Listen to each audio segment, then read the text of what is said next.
लगातार साढ़े को स्टूडेंट्स ਦੇ ਕਈ ਤਰ੍ਹਾਂ ਦੇ ਸਵਾਲ ਆਉਂਦੇ ਨੇ ਕਿ ਅਸੀਂ ਕੈਨੇਡਾ ਆਸਟ੍ਰੇਲੀਆ ਜਾਂ ਯੂਕੇ ਤੋਂ ਇਲਾਵਾ ਵੀ ਸਾਨੂੰ ਹੋਰ ਚੰਗੀ ਆਪਸ਼ਨਸ ਦਿੱਤੀਆਂ ਜਾਣ ਜਿਸ ਉੱਪਰ ਰੀਸੈਂਟਲੀ ਆਪਾਂ ਚੰਗੇ ਰਿਜ਼ਲਟ ਵੀ ਦੇਖ ਰਹੇ ਹਾਂ। ਤਾਂ ਅੱਜ ਅਸੀਂ ਗੱਲ ਜਰਮਨੀ ਦੀ ਕਰਾਂਗੇ ਕਿਉਂਕਿ ਬਹੁਤ ਸਾਰੇ ਸਟੂਡੈਂਟਸ ਨੇ ਅਪਲਾਈ ਕੀਤਾ, ਪੋਜ਼ਿਟਿਵ ਰਿਜ਼ਲਟ ਵੀ ਆ ਰਹੇ ਨੇ ਔਰ ਕਿਹੜੇ-ਕਿਹੜੇ ਕੋਰਸਿਸ ਦੇ ਨਾਲ ਤੁਸੀਂ ਆਪਣੇ ਫਿਊਚਰ ਨੂੰ ਬ੍ਰਾਈਟ ਕਰ ਸਕਦੇ ਹੋ, ਕਿਹੜੀਆਂ-ਕਿਹੜੀਆਂ ਚੰਗੀਆਂ ਆਪਸ਼ਨਸ ਤੁਹਾਨੂੰ ਇੱਥੇ ਮਿਲ ਸਕਦੀਆਂ ਨੇ, ਕੀ ਸਕਾਲਰਸ਼ਿਪ ਵੀ ਅਵੇਲੇਬਲ ਹੈ। ਬਹੁਤ ਸਾਰੇ ਸਵਾਲ ਇਸ ਦੇ ਉੱਪਰ ਵੀ ਨੇ। ਸੋ ਕਿਉਂ ਆਪਾਂ ਅੱਜ ਦੇ ਟਾਈਮ ਵਿੱਚ ਜਰਮਨੀ ਸਟੱਡੀ ਵੀਜ਼ਾ ਨੂੰ ਇੱਕ बेस्ट ऑप्शन मन सकते हैं और केड़ी प्रोफाइल्स के लिए बेस्ट मन सकते हैं, डिटेल विच पूरी इन्फॉर्मेशन तुहाडे नाल सांझी करन जा रहे हैं। स्वागत है जी सारिਆਂ ਦਾ। मैं हाँ हरजोत कौर और ये जर्मनी स्टडी वीज़ा ਨੂੰ ਲੈ ਕੇ ਸਾਰੇ ਪੁਆਇੰਟਸ ਤੁਹਾਡੇ ਨਾਲ ਕਲੀਅਰ ਕਰਨਗੇ। ਸਟੱਡੀ ਸਕੇਅਰ ਐਜੂਕੇਸ਼ਨ ਤੋਂ ਚੰਡੀਗੜ੍ਹ ਬ੍ਰਾਂਚ ਹੈਡ ਸਾਡੇ ਨਾਲ ਮੌਜੂਦ ਨੇ ਅਨੀਤਾ ਪੰਡਰਾਲ ਮੈਮ। ਬਹੁਤ-ਬਹੁਤ ਸਵਾਗਤ ਹੈ ਮੈਮ, ਸਤਿ ਸ਼੍ਰੀ ਅਕਾਲ। Thank you so much ma'am. So Anita ji मैं जरूर देखो जो आप जर्मनी स्टडी वीज़ा की गल की है, मोस्टली स्टूडेंट जोड़े एक भेड़ चाल आप कहने कैनेडा आस्ट्रेलिया यूके उत्थे भी स्टूडेंट अपलाई करते हैं, चंगी गल है जिन्हों के वीज़ा लग जाते हैं। पर इत्थे जो आप जर्मनी स्टडी वीज़ा की गल करिए, क्यों इसनों आप अज के समय में चंगी ऑप्शन मान सकते हैं, किस तरह के रिजल्ट ने और किस तरह की प्रोफाइल वाले देरी ना करन और उन्होंने अपलाई करना चाहिए जी। तो मैम अगर मैं बात करूं इस टाइम पे जर्मनी की, अगर मैं देखती हूँ कि ऑस्ट्रेलिया, कनाडा, यूके, यूएस में बहुत ज़्यादा कंपटीशन है और कहीं ना कहीं जो वीज़ाज़ हैं वो आउटकम है वो बहुत डिले कर रहे हैं। तो अगर मैं वहीं पे जर्मनी देखूँ तो जर्मनी इज़ द डेस्टिनेशन जहाँ पे स्टूडेंट्स के वीज़ाज़ भी आ रहे हैं, बहुत कम डॉक्यूमेंटेशन के साथ हैं। कोई अगर आपकी ट्यूशन फीस है तो ट्यूशन फीस भी मिनिमम है, ज़्यादा डॉक्यूमेंटेशन नहीं है। आपको बैचलर्स अगर आपने 12th किया है तो student can apply for the bachelor degree. अगर किसी स्टूडेंट ने बैचलर्स करने के बाद जाता है तो वो मास्टर्स डिग्री के लिए अप्लाई कर सकता है। तो स्कॉलरशिप्स भी स्टूडेंट्स को मिल रही है। बेस्ट पार्ट ये है कि अगर मैं ट्यूशन फीस की बात करूँ तो ट्यूशन फीस अगर एक अंडर ग्रेजुएट डिग्री की मैं बात करूँ तो 6 लाख से 9 लाख तक स्टार्ट हो जाती है, तो which is a very nominal fees जहाँ पे बच्चा की ट्यूशन फीस पे करता है। प्रोसेस इतना ईजी है कि बच्चा एडमिशन अप्लाई करेगा, ऑफर लेटर आएगा, ट्यूशन फीस जैसे कि मैंने आपको बताया 6 से 9 लाख के बीच में रहता है। उसके बाद स्टूडेंट को ब्लॉक अकाउंट में पैसा जमा करवाना होता है। अगर मैं ब्लॉक अकाउंट में कितना पैसा जमा करवाना होता है वो रहता है तकरीबन 10 लाख, जो उसी की सेविंग के लिए रहता है।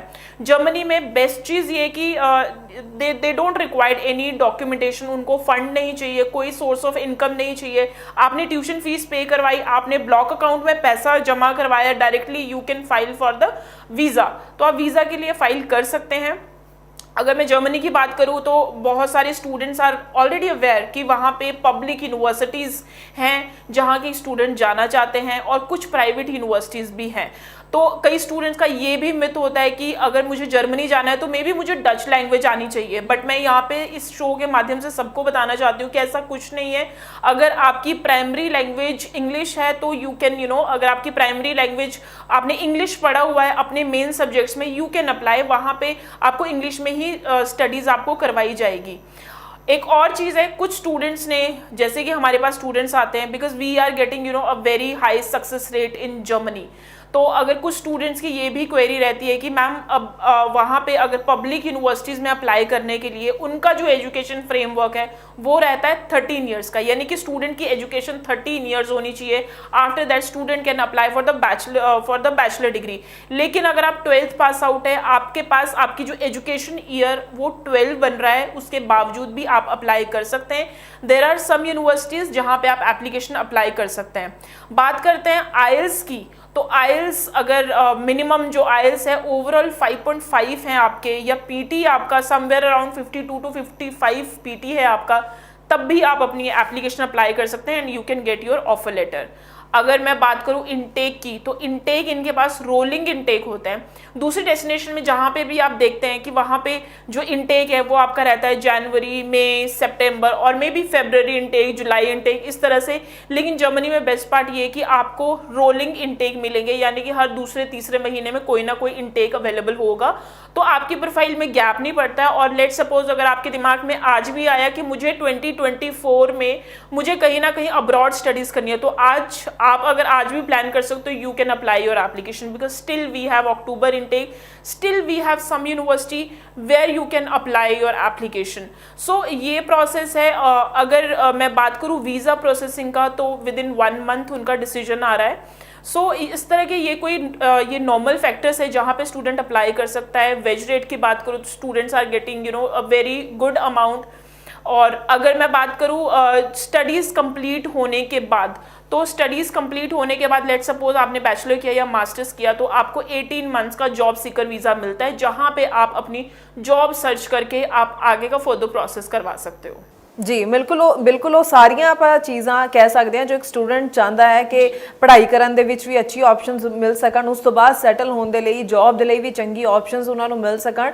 ਸੋ ਓਵਰਆਲ ਆਪਾਂ ਅੱਜ ਦੇ ਟਾਈਮ ਵਿੱਚ ਜ਼ਰੂਰ ਜੋ ਹੈ ਸਟੂਡੈਂਟ ਜਰਮਨੀ ਸਟੱਡੀ ਵੀਜ਼ਾ ਨੂੰ ਇੱਕ ਚੰਗੀ ਆਪਸ਼ਨ ਦੇ ਤੌਰ ਤੇ ਦੇਖ ਸਕਦੇ ਨੇ। ਬਾਕੀ ਹੋਰ ਸਮਝਣਾ ਚਾਹਣ ਸਟੂਡੈਂਟ ਅਨੀਤਾ ਜੀ ਕੀ ਕੋਈ ਪ੍ਰੋਫਾਈਲ ਵਾਈਜ਼ ਅਗਰ ਆਪਾਂ ਗੱਲ ਕਰੀਏ ਕਿ ਸਪੈਸ਼ਲ ਤਰ੍ਹਾਂ ਦੇ ਕੋਈ ਪ੍ਰੋਫਾਈਲਸ ਨੇ ਜੋ ਅਪਲਾਈ ਕਰ ਸਕਦੇ ਨੇ, ਜਾਂ ਫਿਰ ਜਿਨ੍ਹਾਂ ਅਗਰ ਮੈਂ ਗੱਲ ਕਰਾਂ ਕਈ ਸਟੂਡੈਂਟਸ ਦੇ ਥੋੜੀ ਜਿਹੀ ਕੰਪਲਿਕੇਟ ਪ੍ਰੋਫਾਈਲ ਹੁੰਦੀ ਹੈ ਤਾਂ ਉਸਦੇ ਵੀ ਉੱਪਰ ਵੀ ਥੋੜਾ ਡਿਸਕਸ ਕਰੀਓ ਕਿਸ ਤਰ੍ਹਾਂ ਦੀ ਪ੍ਰੋਫਾਈਲ ਨੂੰ ਤੁਸੀਂ ਕਹੋਗੇ कि किते और नहीं बन रहा था उन्हां लई जर्मनी बहुत अच्छी ऑप्शन है। वैसे तो अगर मैं बात करूं जर्मनी की मैम, तो Germany is the technical hub.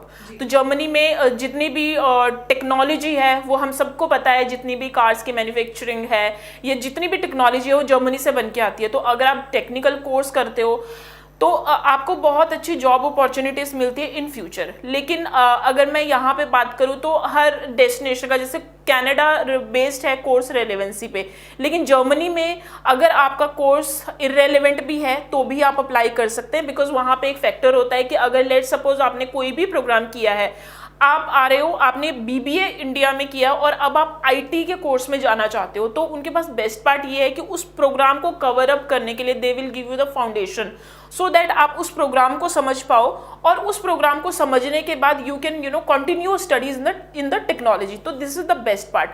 दूसरा ये चीज़ है कि अगर लेट सपोज आपकी प्रोफाइल में बहुत ज़्यादा गैप आ गया है, आप ये सोच रहे हो कि मेरी प्रोफाइल में बहुत गैप आ गया 5 साल का, मे बी 10 साल का, तो ये चीज़ भी है, अगर आपकी प्रोफाइल में जितना भी गैप हो up to 10 years up to 12 years आप अप्लाई कर सकते हैं। And the best part is बहुत सारे स्टूडेंट्स हैं कुछ टाइम के बाद होप छोड़ देते हैं कि अरे अब तो मैं नहीं अप्लाई कर सकता क्योंकि मेरी एज नहीं है अभी।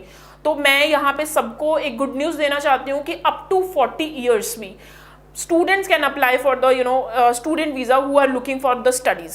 तो अगर आपकी एज, आप सोच रहे हो कि आपने किसी वजह से अपनी पढ़ाई डिसकंटिन्यू करके आप अपनी जॉब में आ गए थे, लेकिन अब आप प्लान कर रहे हो कि मुझे फिर से स्टडीज़ करनी चाहिए, तो Germany is accepting the application till 40 years. तो एज का भी ऐसा कोई प्रॉब्लम नहीं है, गैप का ऐसा कोई प्रॉब्लम नहीं है। आप आइल्स में स्कोर नहीं कर पा रहे हो, बहुत बढ़िया आपके स्कोर नहीं आ पा रहे हैं, तो भी आप अप्लाई कर सकते हो। आपको लग रहा है कि आपका जो कोर्स है, अब आपने इंडिया में पढ़ लिया है कुछ और, लेकिन आपको अपनी फील्ड ऑफ स्टडी चेंज करना है। लेट्स सपोज आप यहाँ पे आर्ट्स में पढ़े हो, लेकिन बहुत सारे स्टूडेंट्स के साथ ये होता है, इवन इंडिया का मुझे पता है कि जब हम +1 +2 में होते हैं या फिर जब हम ग्रेजुएशन में होते हैं, तो बहुत बारी तो हमारे पेरेंट्स या फिर हमारे रिश्तेदार डिसाइड करते हैं कि हमें कौन सी फील्ड में जाना चाहिए।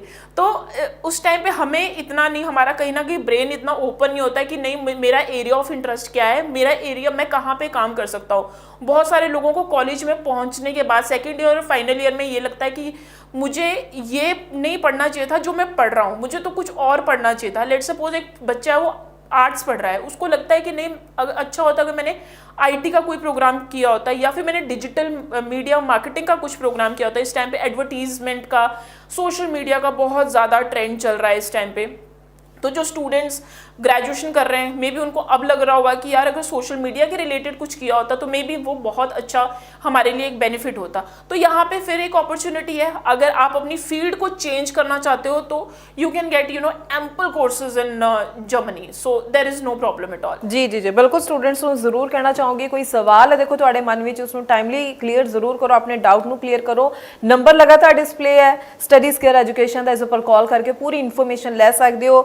ਅਨੀਤਾ ਮੈਮ ਜੋ ਹੈ ਉਹ ਚੰਡੀਗੜ੍ਹ ਬ੍ਰਾਂਚ ਵਿੱਚ ਹੁੰਦੇ ਨੇ, ਤੁਸੀਂ ਇੱਥੇ ਮਿਲ ਸਕਦੇ ਹੋ। ਇਸ ਦੇ ਇਲਾਵਾ ਜਲੰਧਰ ਔਰ ਲੁਧਿਆਣਾ ਦੇ ਵਿੱਚ ਵੀ ਇਹਨਾਂ ਦੇ ਬ੍ਰਾਂਚਿਸ ਹੈ, ਤੁਸੀਂ ਇੱਥੇ ਪਹੁੰਚ ਕੇ ਜੋ ਹੈ ਆਪਣੇ ਡਾਕੂਮੈਂਟਸ ਦੀ ਅਸੈਸਮੈਂਟ ਕਰਵਾਓ। ਜਦ ਵੀ ਤੁਸੀਂ ਅਗਰ ਆਉਂਦੇ ਹੋ ਅਨੀਤਾ ਮੈਮ ਨੂੰ ਮਿਲਣ, ਆਪਣੇ ਡਾਕੂਮੈਂਟ ਜ਼ਰੂਰ ਲੈ ਕੇ ਆਉਣਾ ਤਾਂ ਕਿ ਅਸੈਸਮੈਂਟ ਕੀਤੀ ਜਾ ਸਕੇ ਤੇ ਤੁਹਾਨੂੰ ਸਹੀ ਆਪਸ਼ਨਸ ਜੋ ਹੈ ਗਾਈਡ ਕੀਤੀਆਂ ਜਾ ਸਕਣ। ਬਹੁਤ ਬਹੁਤ ਥੈਂਕਸ ਅਨੀਤਾ ਜੀ, ਇਹ ਪੂਰੀ ਇਨਫੋਰਮੇਸ਼ਨ ਤੁਸੀਂ ਸਟੂਡੈਂਟਸ ਨਾਲ ਸਾਂਝੀ ਕੀਤੀ ਹੈ। ਅੱਗੋਂ ਵੀ ਅਸੀਂ ਇਸੇ ਤਰ੍ਹਾਂ ਨਾਲ ਹੋਰ ਇਨਫੋਰਮੇਟਿਵ ਵੀਡੀਓਜ਼ ਲੈ ਕੇ ਆਉਂਦੇ ਰਵਾਂਗੇ। ਫਿਲਹਾਲ ਲਈ ਦਿਓ ਜੀ ਇਜਾਜ਼ਤ। Thank you so much. Thank you.